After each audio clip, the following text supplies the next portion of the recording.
एक जमाने की बात है। एक शहर से दूर एक बहुत ही अजीबोगरीब गांव था, जिसका नाम था गफलतपुरा। इस गांव में रहने वाला हर आदमी कुछ न कुछ अजीब करता था।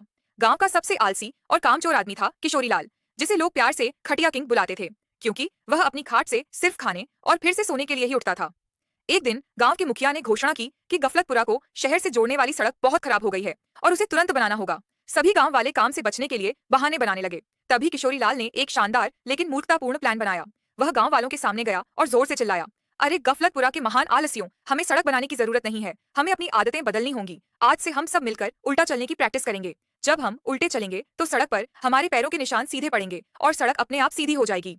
गांव वाले, जो काम से भागने का कोई भी मौका नहीं छोड़ते थे, तालियां बजाने लगे। अगले ही दिन से पूरा गफलतपुरा सड़क पर उल्टा चलने का अभ्यास करने लगा। एक आदमी आगे की तरफ देखता और पीछे की तरफ चलता, दूसरा पीछे देखता और चलता था। जल्द ही गांव में अफरा तफरी मच गई। एक दिन किशोरी लाल खुद उल्टा चलते हुए सीधे गांव के इकलौते कुएं में गिर गया। बाहर निकलने के बाद वह पूरा भीगा हुआ, मिट्टी से सना हुआ और गुस्से में था।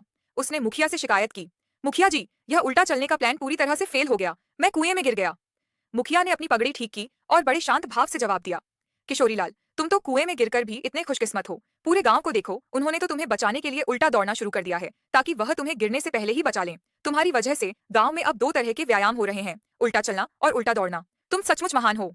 यह सुनकर किशोरी लाल की अक्ल ठिकाने आई। उसने महसूस किया कि आलस की वजह से बेवकूफी भरे काम करने के बजाय सड़क बनाना ज्यादा आसान और कम खतरनाक काम था।